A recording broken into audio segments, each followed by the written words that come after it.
2016 எண்டிலேருந்து wheezing trouble வந்து start ஆச்சுங்க. அப்புறம் நான் அலோபதி டாக்டர்கிட்டலாம் போய் ட்ரீட்மெண்ட் எடுத்தேன். அப்புறம் அவங்க வந்துட்டு எக்ஸ்ரே பிஎஃப்டி டெஸ்ட் எல்லாமே செக் பண்ணி பார்த்துட்டு லங்ஸ் வந்து ரொம்ப வீக்காக இருக்குதுன்னு சொல்லி இந்த வீசிங் வந்து போக போக ஜாஸ்தி ஆகிட்டே தான் இருந்தது. அதுலேருந்து வந்துட்டு என்னால் வந்து வெளியே வரவே முடியல. ஒரு 10 ஸ்டெப் என்னால் நடக்கிறதுனா கஷ்டம், மேலே வந்து ஸ்டெப்ஸ் ஏறி போகிறது கஷ்டம், கண்டினியூஸாக ஃபோனில் பேசுகிறது கஷ்டம். அந்த மாதிரி ரொம்பவே நான் வந்துட்டு இது ரொம்ப கஷ்டப்பட்டது நான் பார்த்துட்டே இருந்தேன். எனக்கு வருமானம் போய் சரியாகுமான்னு எனக்கு ரொம்பவே டவுட் இருந்துச்சு. மேலும் மேலும் வந்துட்டு அது மோசமாயிட்டு தான் இருந்தது. எனக்கு வந்து லைஃப்பில் வந்துட்டு என்னோடய லைஃப் ஒன்லி அவ்வளோதாங்கிற மாதிரி அந்த ஒரு முடிவுக்கே வந்துட்டு ரொம்ப ஃபெட்டப் ஆகிட்டேன். ரொம்ப சாப்பிட்றது எல்லாமே கம்மியாகி நடக்கிறதுக்கு கூட முடியாமல் இருந்தது. 10 ஸ்டெப் நடந்தாலே ஒரு நாள் மூச்சு விடுறதுக்கு கஷ்டப்படுவார். என் பேர் கணேஷ்ங்க. நான் என்னோட நேட்டிவ் வந்து கோயம்புத்தூருங்க. எனக்கு 2016 எண்டிலேருந்து வீசிங் ட்ரபிள் வந்து ஸ்டார்ட் ஆச்சுங்க. அப்புறம் நான் அலோபதி டாக்டர்கிட்டலாம் போய் ட்ரீட்மெண்ட் எடுத்தேன். அப்புறம் அவங்க வந்துட்டு எக்ஸ்ரே பிஎஃப்டி டெஸ்ட் எல்லாமே செக் பண்ணி பார்த்துட்டு லங்ஸ் வந்து ரொம்ப வீக்காக இருக்குதுன்னு சொல்லிட்டு இன்ஹேலர்ஸுமே மெடிசின்ஸ் கொடுத்தாங்க.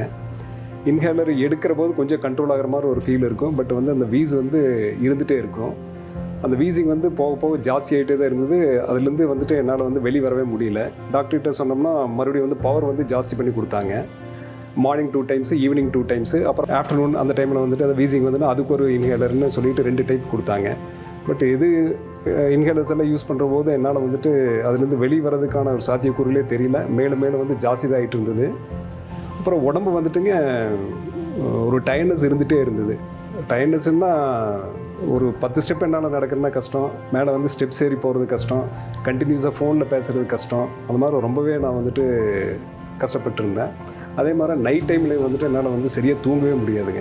கீழே என்னால் ஃப்ளாட்டாக வந்து தலையணி வச்சு படுக்க முடியாது. எப்போவுமே வந்து பெட்டில் வந்து தலையணி வந்து சாய்ச்சி வச்சுட்டு அது ஒரு அரை மயக்கத்தில் தான் கிடப்பேன். அதே மாதிரி வந்து காலையில் வந்து என்னால் ஒரு 6 மணி எந்திரிக்கிறதெல்லாம் ரொம்ப ரொம்ப கஷ்டங்க. எப்போவுமே பார்த்தோம்னா ஒரு 7:30 மணி 8 மணி அந்த மாதிரி தான் என்னால் எந்திரிக்கவே முடிஞ்சுது.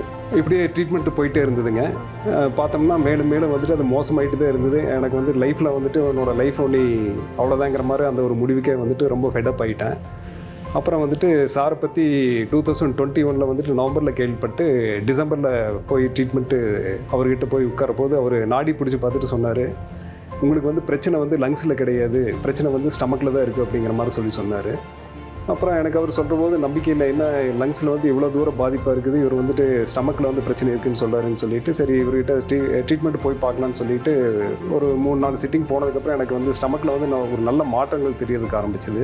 இது ரொம்ப கஷ்டப்பட்டது நான் பார்த்துட்டே இருந்தேன். எனக்கு வருமானம் போய் சரியாகுமான்னு எனக்கு ரொம்பவே டவுட் இருந்துச்சு.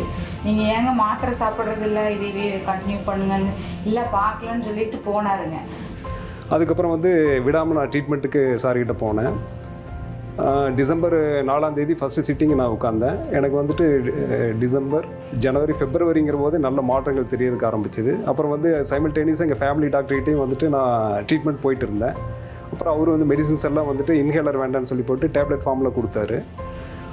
என்னாச்சுன்னா இந்த ட்ரீட்மெண்ட்டு போக போக அந்த மெடிசின்ஸு வந்து டாக்டர் ஆச்சரியப்படுற அளவுக்கு சீக்கிரமாக உனக்கு ரெக்கவர் ஆகிட்டுருக்கு, மெடிசின்ஸ் வந்து கம்மி பண்ணலான்னு சொல்லிட்டு கம்மி பண்ணுறதுக்கு ஆரம்பித்தார். போய் எனக்கு கொஞ்சம் கொஞ்சமாக ரெக்கவர் ஆகும்போது எனக்கே கொஞ்சம் வந்து அது மேலே ஒரு நம்பிக்கையே வந்துச்சுங்க. ரொம்ப சாப்பிட்றது எல்லாமே கம்மியாகி நடக்கிறதுக்கு கூட முடியாமல் இருந்தது. இப்போ ரொம்ப பரவாயில்லைங்க. இப்போ மார்ச், ஏப்ரல்லேருந்து பார்த்தோம்னா நம்ம வந்து டோட்டலாகவே மெடிசின்ஸு இன்ஹேலர் எல்லாமே ஸ்டாப் பண்ணிட்டேன்.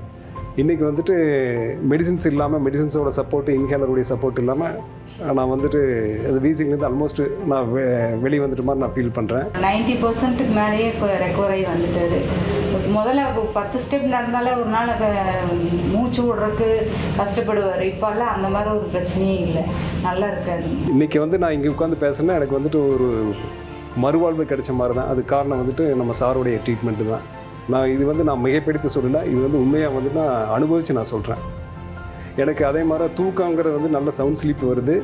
காலையில் வந்துட்டு ஒரு 5:30, 6 o'clock வந்துட்டு நார்மலாக நான் எந்திரிச்சிக்கிறேன். எந்திரிக்கிற போது எந்த ஒரு டைம்னஸ் இல்லை. ஃபஸ்ட்டெல்லாம் எந்திரிக்கிற போது அடித்து போட்ட மாதிரி இருக்கும், எந்திரிக்கிறதுக்கு வந்து ரொம்ப கஷ்டமாக இருக்கும். இன்றைக்கி வந்து அந்த கஷ்டத்துலேருந்து நான் மீண்டு வந்திருக்கேன். அதுக்கு காரணம் வந்து சார் தான். யுக்திக்கு வந்துட்டு என்னுடைய மனமார்ந்த நன்றியை தெரிவிச்சுக்கிறேங்க.